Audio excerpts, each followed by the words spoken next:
Hey everybody, how's it going? Welcome to another MAMG Let's Play of Sound of Drop, Fall into Poison. When we left off, we had kind of a very sweet send-off for our two deceased characters. But now we have the choice of returning to the Himeno side and trying to save her, or going to the deep sea fish booth to find out what happened with our sister. I am going to go back to Himeno's side because she is the one that we wanted to save.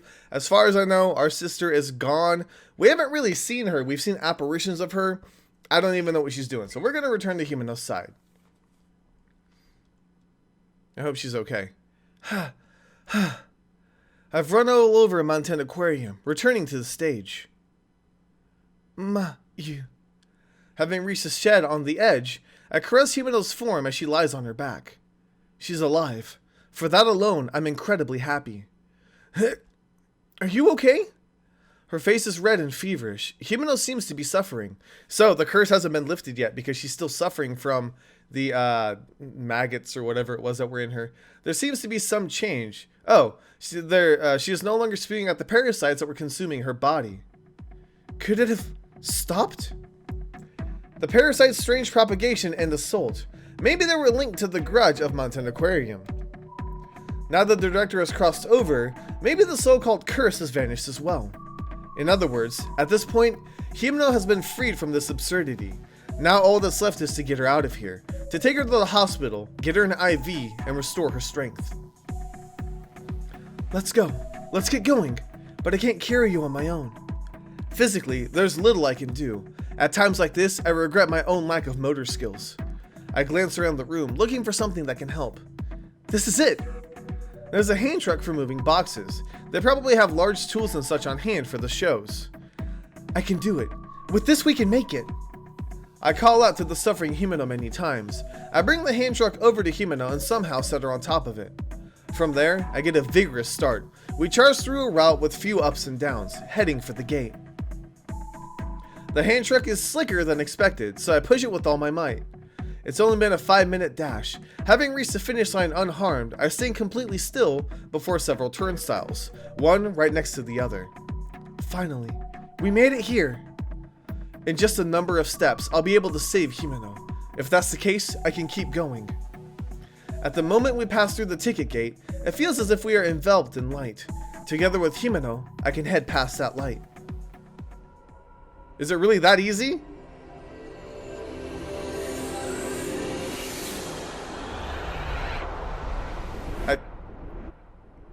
It's really that easy? We just went out? Uh-oh. A week has passed since that dramatic escape. There is no change in my physical health, and the weakened Himeno is in the hospital even now. I came to pay you a visit, Himeno. Lately, I visit her hospital room every day. Every time I go to see her, she's so happy. Thanks, Mayu. Looking at the sickly Himeno is painful. If I could, I'd get her out of the hospital right away. Well, it seems they have to keep me a little longer for observation, so just wait a little longer. Lying on the bed, Himeno smiles at me. Like, he's not gonna go like credits, right? I don't remember if it started that day or not. Despite the fact that she's hospitalized, Himeno's condition has deteriorated. Even after a month has passed, Himeno has lost her enthusiasm from just before I escaped from Mountain Aquarium. Oh, it's the same as when we left. As each day passes, her condition worsens. At the suggestion of Himeno's parents, she has changed hospitals, but her circumstances don't seem to have improved. Himeno. I don't know how much time has passed. It's probably been half a year since we escaped the red Mountain Aquarium. The amount of words Himeno says has drastically decreased, and it has become difficult for her to eat on her own. Himeno, why? I wanted us to eat ice cream together. We had so many fun things ahead of us. My heart overflows from its very core with thoughts and feelings. Smile. Once more. I don't know how many times I've said these words in this hospital room. However, she shows no hint of a reaction. Himeno's attending physician says, quite bluntly, that the cause is probably something unknown to science at present. How come we weren't affected? Because we left with her. Then doesn't that mean I wasn't able to save Himeno? No, I don't want us to say goodbye here. It doesn't matter how many years it takes. If I can see that smile again. So please.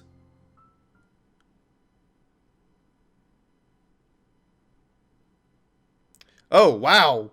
It's just freaking like, it's like, nope, too bad. Where salvation lies, huh? Well. Oh, Himeno. A little chibi Himeno died. That's awful. Okay. So we gotta go to the deep sea fish booth. Of course we do. Because why wouldn't we? Alright. Let's head for it. I reach for the small handle under the director's desk. Wait just a little longer, Himeno. I have no time, but that means I have to be all the more careful. In a way, this is Mountain Aquarium's final puzzle. The closed down deep sea fish booth. Everything will be settled there. There has to be an end to the red Mountain Aquarium. Embracing the vigor in my chest, I pull open the small door. I just don't want to go down here. I descend the ladder leading from the director's office, walk along the dark underground passageway for several meters, and reach another ladder. Causing a dull sound to echo, I climb the ladder. As I approach the door overhead, cold air flows through. Oof. Pushing the door up with my head, I've reached the top of the ladder. It is eerily pretty. But what are we going to learn here? This is the deep sea fish booth. I mutter, closing the door I came up through. Inside it's pitch black. As if to match the real deep sea, it's a world with no light. My unease in the dark comes from deep down in my heart. However, at this moment, I'm able to suppress that feeling. Stretching my arms out to the left and right, I carefully walk on. There must be something here. I'm absolutely sure of it. Huh? That light. After walking for a bit, I find a light floating in my path. It's neither the red light nor the blue one I saw in the director's office, but rather a golden light, like that of the morning sun. I suddenly begin to walk towards that light. There may be nothing there, but I don't even consider that a possibility. Pretty! It's a light. Called by the light, I move forward. But I know. Having gotten close enough to touch the light, my movements seem to be off. The ball of light before my eyes has begun dodging me. A deep sea fish, eh? That much I can understand. A football fish, perhaps the most famous of the deep sea fish. It emits light, even in the depths of the deep sea, slyly awaiting its prey. But I am no longer prey. Passing the light, it's as if something has been blown open, as things begin to flicker throughout the room. Yellow lights, blue lights, even red lights. They all rush about the room like fibers. All of the lights waver to the surface like the surface of the water. Thanks to the intermittent light, I begin to grasp the full form of the deep sea fish booth. Fish are swimming all throughout the room. The light itself is the fish's habitat. This is a sea to the fish spirits that have lost the malice that once guided them. I'm not afraid anymore. The director himself said that they had all been freed of their malice. Just as he said, the fish no longer have any aggression. The oarfish, the monkfish, the hagfish. There are also ones with scary faces, transparent fish, and fish that glow beautifully, though different from the football fish. This room, filled with several deep sea fish, is more realistic and more magnificent than any other display space. I'm no longer afraid, so come on out. Who are you telling to come out? Weaving through all the fish, I touch a wall on the inside of the deep sea fish booth. Mari! Just as I call her name, I feel my legs slam close together. Really? Huh? I suppose this is what you call carelessness. My legs have been grabbed by a large tentacle. It has white skin and pale pink suckers. At my feet is the deep sea. I can see a black shadow, far closer to me than the bottom of the sea. I've seen this creature on the news on TV. It's the largest creature on planet Earth. A giant squid? My impatience is greater than my fear. Before it can pull me in, I have to escape. But the suction pads are strong, and as I struggle, another tentacle approaches. Dummy. Huh? That is the voice of hope. A small hand reaches from above as I'm pulled further into the deep sea. A hand of salvation for me, as I writhe against the imminent death in the darkness. I'm gonna save, of course. But I think we should take the hand. Big sister, if you go away before we get to make up, I really will hate you. I'm not going anywhere. First, I grasp her hand tightly with my right hand. As such a miracle, I begin to feel my zeal returning. Next, I grab the little hand with my left hand. I can feel my energy growing stronger. I'm pulled up with a great amount of power. It isn't just the owner of the voice of strength either. I can feel the intervention of a miraculous amount of power. With just that, the tentacles that hold my legs have refused to let go and are easily peeled away. Ow! Pulled from the darkness, I land on my backside. I don't know how many times today I've fallen down. Please cut it out. The bones in my butt feel like they'll break. There's no such time for carefree thoughts. I've ended up in the deep sea fish booth once more. The room with so many types of fish just swimming about. She's here. I puff out my cheeks, place my hands on my hips, and push myself forward with my palms.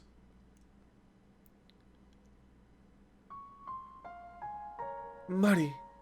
Really, Huh? Who are you? I thought you were my big sister, but you're a grown-up. Looking at me as I lift my head is a girl with long hair. Mari is looking down at me. It's me, Nakanobe Mayumi, your big sister. Yep, I'm not wrong after all. You're a grown-up, but you're my big sister. It wouldn't be surprising for her not to recognize me. In the 5 years of the past, as I've gone through a growth spurt, I've grown quite noticeably. I cut my hair that was, at the time, as long as Muddy's, and my looks on my body have become a little more mature. But Muddy is laughing and nodding. She called me Big Sister.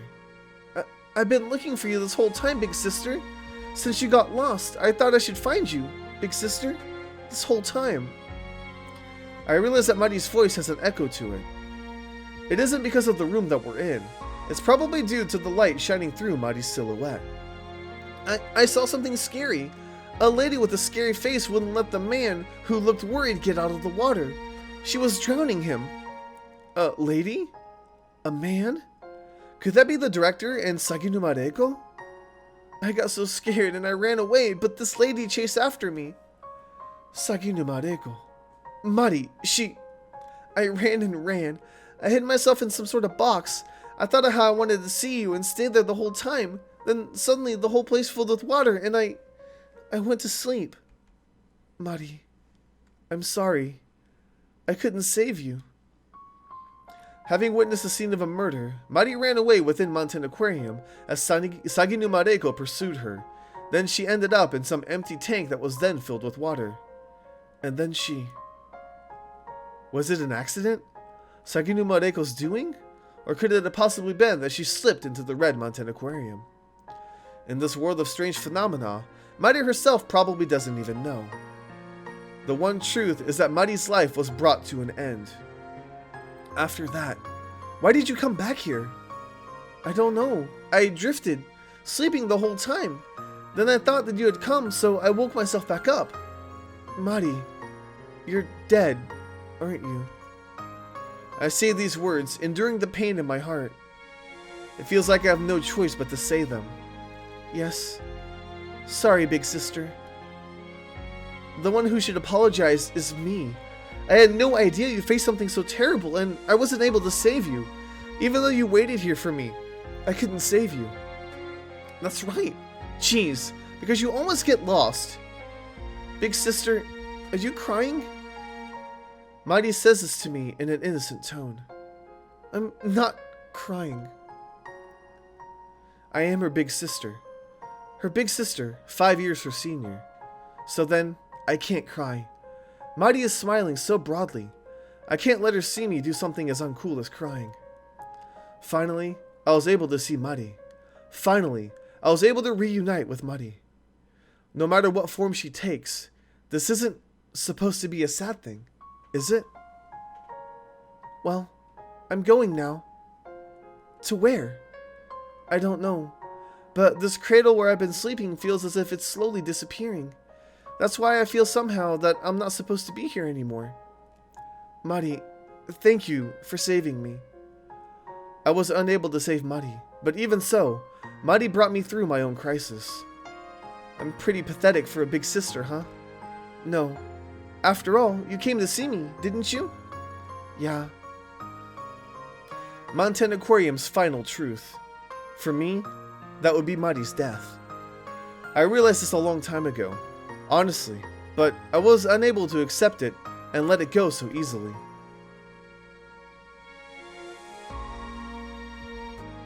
Little by little, the light enveloping Muddy grows stronger. If the director was like a shell for the Mountain Aquarium, then Muddy, surely being one drop amongst the collective, was being released. The thing that held her here now is gone. All around me, numerous other lights are climbing towards heaven. As if the ceiling is no obstacle, pillars of light fill the deep-sea fish booth. This other Mountain Aquarium is vanishing. Big sister, I love you. How about you? It's the same for me, as it should be.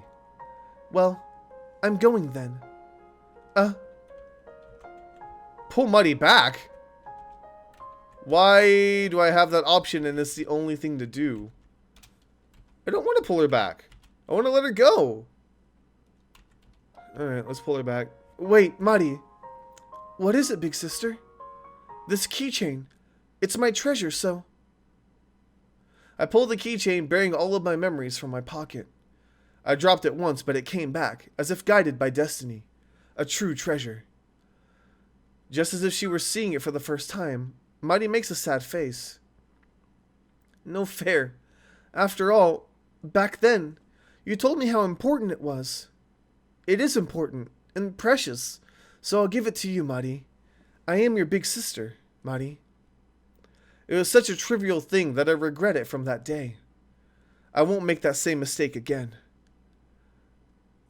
What it is that is important to me, I feel like I understand a little better now than back then.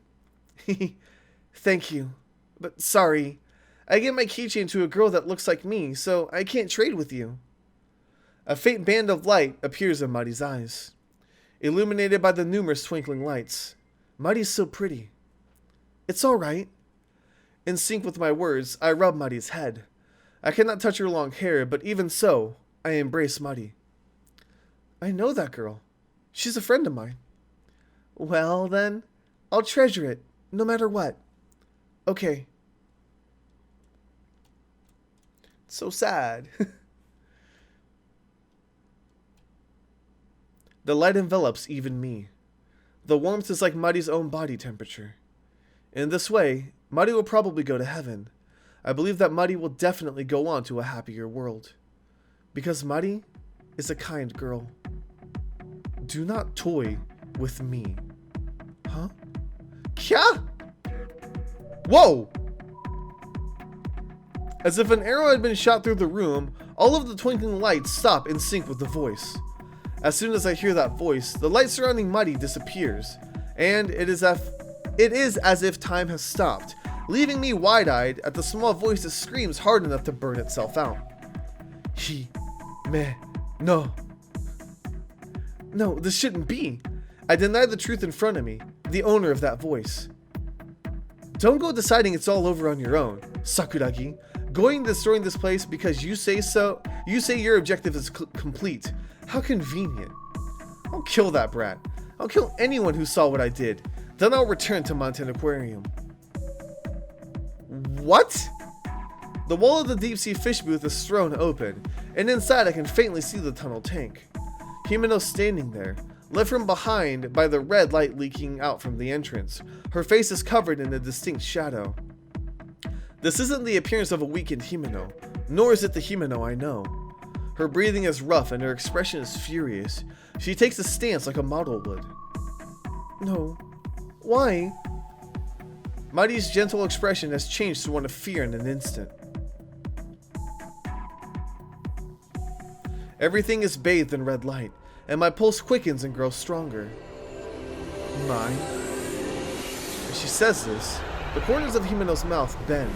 Even though I recognize that expression as a smile, it takes me some time. Found you. You're that... No! Letting out a sudden scream, Mighty takes off running. In order to reach the one and only exit in the basement, Mighty uses her small body to slide past Himeno's thigh. Himeno, why? Hey, answer me, Himeno. Why? My name isn't Himeno. Huh? What do I do? Is it that... Could she be? There's no mistaking that it's Himeno's face and voice. However, this isn't the first time I've heard the way Himeno's speaking right now. I remember it. It's someone I know. Saginuma Reiko. You have guts to address a lady older than you without respect. So you were a spirit after all. Then how did you get Himeno's body? Through possession? Himeno? This vessel? This girl was shaken, and at the bottom of her heart, she bore resentment. Resentment? Yes, as to the one who left her all alone. That would be you, Nakanobe Mayumi-san. Himeno resented... Himeno gives a sly grin. No, the one in front of me isn't Himeno. It isn't. But I came all the way here for Himeno. I followed that brat to kill her, but I slipped from a machine and died, so I was unable to finish the job. If I can't get rid of my worries, I cannot rest easy. Sleep deprivation is the enemy of a woman's complexion. What? But you're already dead, aren't you? If she weren't dead, she couldn't possess Himeno like this.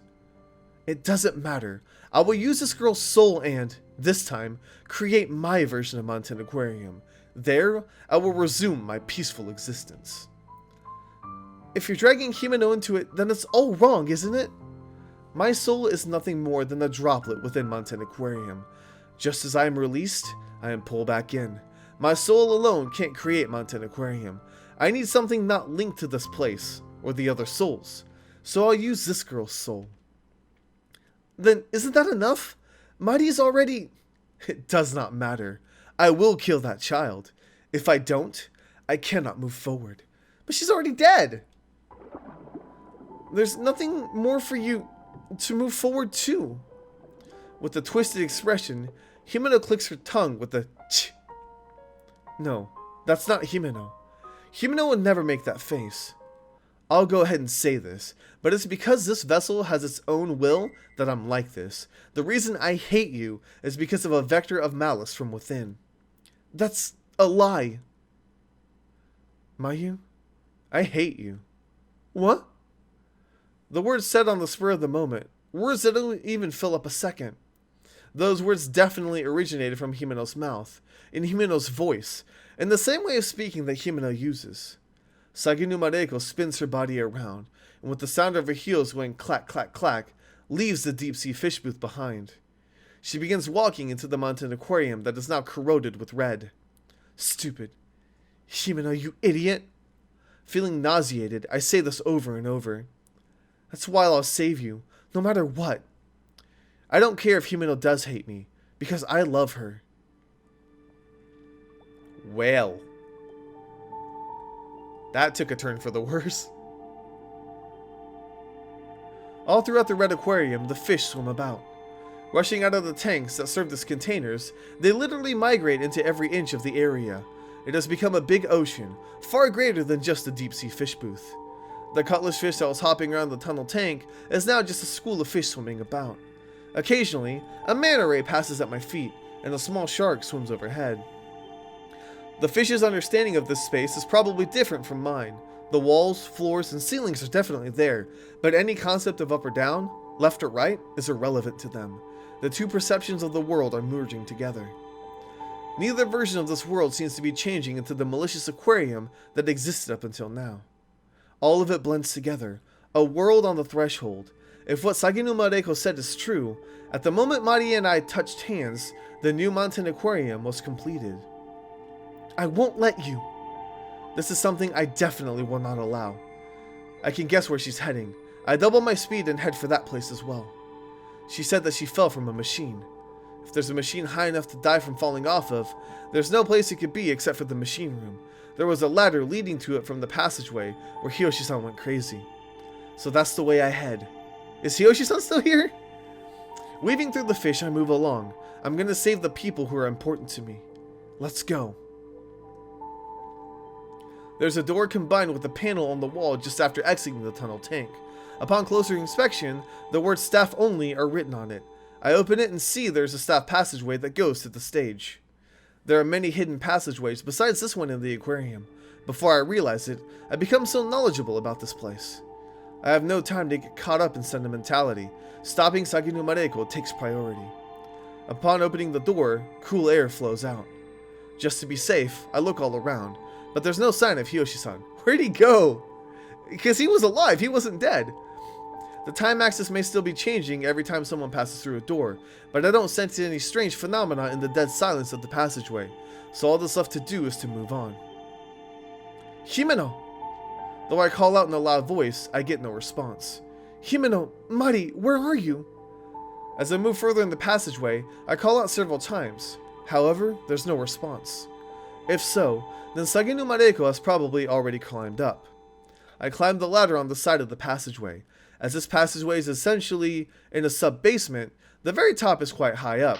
I climb it in one go. Looking out, I'm on a walkway above the tunnel tank. From here, one could feed the fish in the tank or adjust the machines. Being above the tunnel tank puts me about 3 stories high. Looking up from below, it's hard to tell how high up this goes thanks to the water. Physically, I can sense that that's how high I've climbed. Okay, it's so deep I can't even see the bottom. Even if I fell into the water from here, it would still be dangerous. With my clothes, I'd easily sink to the bottom. And if there were no water, just thinking about it is terrifying. Right now, I can be certain that there is water filling it to the brim. This thin walkway above the giant tank is a bridge about 10 meters across. Even missing one's footing by one step could easily lead to them falling. There seems to be a ladder on the other side as well. The metallic footsteps were coming over there, hint at that fact. She crossed that in heels? No, she's not wearing heels because she's in Himeno's body. Never mind. Over there are Himeno, Mari. I've heard those footsteps before. They're Himeno's boots. My, you know this place well. From my head down, Himeno's body appears clearly. Directly across from me on the walkway, where I currently stand, Himeno. Saginu Mareko is standing here. She's holding the captured Mari. Mari! Do not move. You know what will happen if you do, right? Big sister, I got caught. Saginu Mareko has Mari by the collar, tightly restraining her. It goes without saying that there's a major difference in the stature between Mari and Himeno. She holds her as if she intends to enact violence upon her captive. Mari puts a smile on her pained face. The fact that she's forcing her smile is clear as day. The order in which one does things is important. After I kill this brat, I'll cast aside the flesh of this vessel and assimilate myself into the aquarium.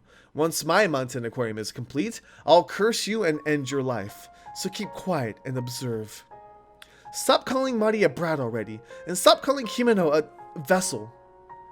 Is there any meaning whatsoever in all of that? For me, the role one plays takes precedence, and in my world, I'm at the center. How awful. I can't think of you as a human. Mari alone is bad enough, but Himeno being held hostage here as well. If Himeno drowns, I can't save her. How can I possibly save both of them? I frantically search my thoughts. Saginu Mareko isn't taking her eyes off of me. At the same moment, I become aware of her stare. She laughs boldly. Mayu, you're the one who's awful. What? With that brief phrase, she's halted my thoughts. Just like the bizarre phenomenon in the deep-sea fish booth, her voice and tone are unmistakably Himeno's. Leaving me in that terrifying place. It's your fault that I've ended up like this, Mayu. If you had just told me the truth about yourself, we wouldn't have gotten into a fight. If you had just told me about things like your sister going missing, or that she was here instead of deciding everything on your own, I wouldn't have ended up like this. Himeno, so that's how you saw it. Even though Saginu Mareko is possessing her, those words now were none other than Himeno's.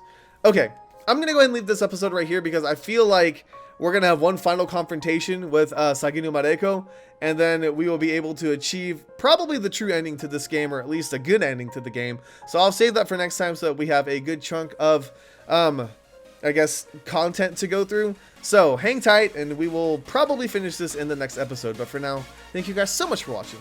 Let me know if you enjoyed. We'll see you guys on the next MAMJ. Let's bye. By the time I've wiped away my tears, Sayo's light has already vanished. The director closes his eyes and begins to pray. Seeing me stand up, he quietly opens his mouth. I don't know exactly what will happen when this place crumbles. Before it happens, I think it's best that you get out of Mountain Aquarium. I want to ask you about Saginuma, Reiko-san. She's still alive in this aquarium, isn't she? The woman who killed not just the director, but his daughter too. Her insane smile is etched into my mind and it won't disappear.